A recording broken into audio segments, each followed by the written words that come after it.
This snowblower really wants to pull quite a bit. So here we go, gear one, let's rip. Watch that line, look it. I'm crossing that line. I'm going to the other end of the driveway and I'm not turning it, just turning herself. This is a new snowblower. Shouldn't be doing that. Does your snowblower pull hard like this? There are 4 main reasons this happens, and number 4 is the one most people never think to check. Hey guys and gals, welcome to Garage Gear. I'm JB. The first reason that I find most snowblowers pull to one side is because the skids up front are not set to equal heights. When you have a skid on the side of the auger housing not set to the same height as the other, the auger housing tends to lean to one side. And this forces the snowblower to pull to the lower side. Not to mention, you'll be missing a lot of snow underneath the high side of the snowblower. One trick I like to do is take some pencils and set them on the ground in front of the bucket, and then take the snowblower and land the scraper bar right on top of those pencils. Perfect. Now you could use pencils, you could use paint stir sticks, you could use a couple of quarters, whatever you want. In the old days, we'd use a ruler to set the height of that scraper bar. Then I'm gonna loosen the skids on each side.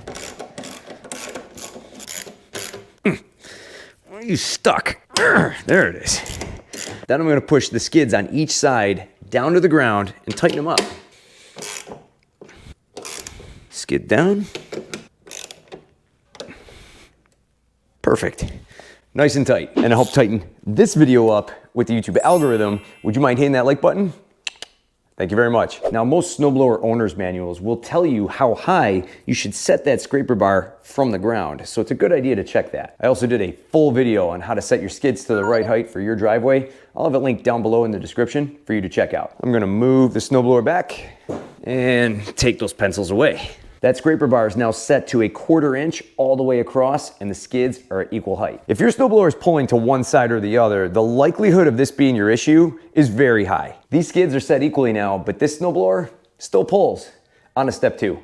Next, I'm checking the tire pressure on each of the tires. Slight differences in PSI in each tire can cause the snowblower to pull to one side or the other. Same thing as the tires on your car. If the PSI is off in one of the tires, you might start drifting into that ditch on the side of the road. You want to make sure that they're filled to the correct PSI and the same PSI in each tire. Nobody wants a flat donut anyways. You can check the sidewall of your tire for the max inflation. I typically fill them up to that and have never had an issue doing so. I'm gonna fill this on up to 20 PSI. Good. And 20 PSI on this side.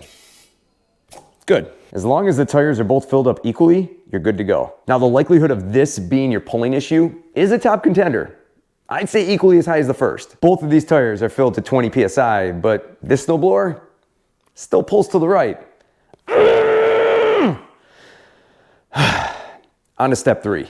Now, the third reason that your snowblower might be pulling to one side or the other is because your axle bushings are worn out. Basically, instead of your axle spinning nice and smoothly inside of that bushing like this, you get something spinning more like this. This is a bit of a rare issue, but I have seen some bushings that were shaped more like an egg rather than a perfect circle before. And because of that odd shape, this can cause the snowblower to pull to one side. In my experience, I typically see this happen on older snowblowers, and I've seen this more so on snowblowers with chains on their tires. Since chains on the tires make the snowblower bounce a lot, the bushings take a beating. It's best to lubricate those bushings at least once a season, and I'll have a video on lubricating your entire drive system linked down below in the description that even shows how to lubricate those. Now, this snowblower is brand new, and those bushings look perfect. There's no play in them, there's no wobble. It's hard to believe that it wasn't any of those 3.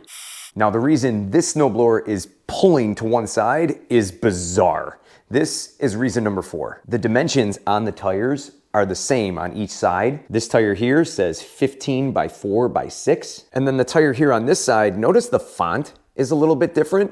This one is a 15 by 4 by 6. PSI is the same, 20 on this side, 20 on this side. But when I take a measuring tape and measure the exact circumference of each tire, the measurements are different. The circumference of this tire is about 45 3/4 inches, and the measurement on this tire, Jeez, 47 3/8. That's over 1.5 inches difference. And this tire is definitely riding higher, causing this snowblower to kind of lean to one side right off the bat. Now I have the snowblower jacked up on some jack stands and it's resting on each axle equally. Now when I take a step back, I can see the difference. And what I did is I put a bright orange pick on each side so that way you can kind of see the height difference. You can see that this side totally stands taller than the other. And from here with the camera, this one here looks like it's about maybe 1/2 inch to about 3/4 of an inch higher than this one over here. Not by much, but it's enough to make a bit of a difference to make this snowblower pull to one side. This tire here on this side actually looks a little bit fatter or wider, whereas this tire here looks a little bit taller. Similar tread patterns, similar design, just one is taller than the other. Now, this is a newer snowblower, so how the heck does this even happen? Well, from what my dealer told me is that as these snowblowers are passing down the assembly line, there is one assembly person on this side popping a wheel on, and there's a person on that side popping a wheel on. And without knowing, they're grabbing wheels and tires from separate bins on each side of the assembly line.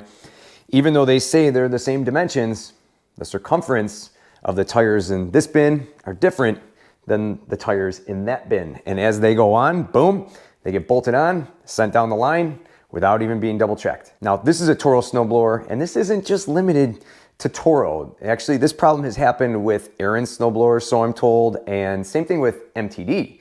So this isn't just limited to one company.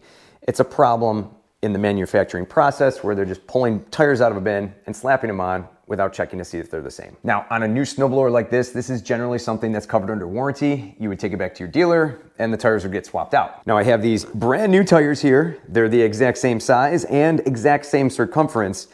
These old tires are coming off and these new ones are going on. Now check this out. I took the old tires and rims to the Auto Tech program at my school and they removed those tires from the rims and mounted the new tires onto them. They look great. I've tried removing old tires before. It takes me forever. And just to give you an idea, just to get the bead off of one side and pop it off the rim, just on the one side, took me about a half an hour. So I'd rather take it somewhere and have it done. And if you're looking to get new tires on your snowblower, what you could do is take your tires to an auto repair shop and they'll pop them off. And usually it's only a couple of bucks. It's not very expensive. It's a great way to swap them out without losing half your day. Now check this out. These are the old tires and look at how much taller the one tire here is on the left compared to the right. That's wild. No wonders this thing was pulling. Now these are the new tires and these look a heck of a lot better. All right, now I'm gonna pop these new wheels on and the reason I got gloves on is because I put a fresh coat of anti-seize on the shafts, and if you've ever messed around with anti-seize, you know what's up with that. There we go, looks good. Pins going in, locked on. Already got some on there, great. Means it's gonna be everywhere soon. Okay, now this side, slide her on, line up our holes, good. Number 2 is on. These new tires ain't rubbing the frame.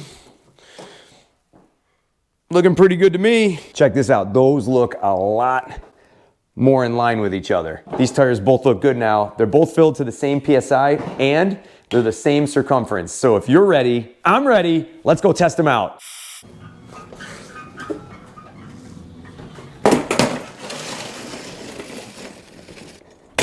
So what I'm doing now is I'm clearing the driveway so that way you can see that center line and watch if that snowblower is gonna pull to one side or the other. That should do. All right, let's fire this baby up.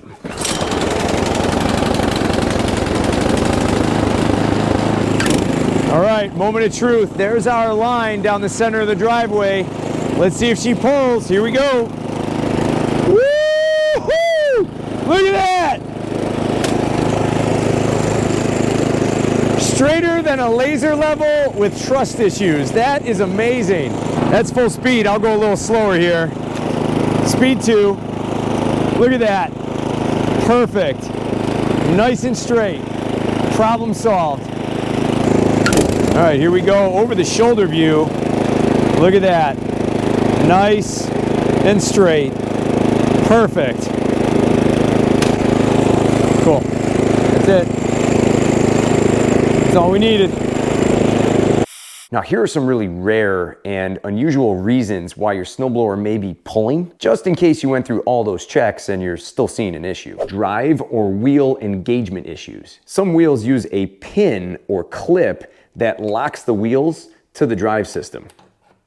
If one side isn't locked in or the pin is missing, that wheel might free spin while the other pushes, causing the snowblower to drift to one side. Busted shear pins. Now you might be thinking, what does a broken shear pin have to do with a snowblower pulling? Well, I had an older snowblower long ago that had a broken shear pin. Before I realized that the shear pin was broken, I noticed that the snowblower wasn't throwing out much snow because only one side of the augers was spinning and the other was not. And the side that was not was just packing up with snow. This was causing the snowblower to pull to that side. So it's always a good idea to make sure that your shear pins are intact and that your augers are spinning correctly. Next up, trigger steering. Now this model doesn't have it, but some models do. And if you have a sticky cable or one trigger isn't fully releasing, or maybe you have ice or rust in the axle hub, or a misadjusted trigger cable, this can cause the machine to pull to one side even if you're not engaging the trigger. Next, a bent or twisted auger housing. Hitting a curb or a frozen snowbank or a really hard object can twist the auger housing slightly and change the cutting edge of the snowblower. Basically what happens is one side drags more, creating a pulling effect. Next, the scraper blade. This is kind of like the last issue. If one side is unevenly worn or slightly bent, one side contacts the ground harder, causing a pull. At that point, just replace the scraper bar. Simple enough. Ever had your snowblower pull to one side? Was there an unusual reason for it pulling? And how'd you fix it? Let me know down below in the comments. And if you want to prevent rust and corrosion to your snowblower, check out my full snowblower rust proofing course, linked down below. If you want to be part of the tribe, subscribe, and for more cool garage gear content, click or tap the screen right here. Thanks so much for watching, and I'll see you in the garage.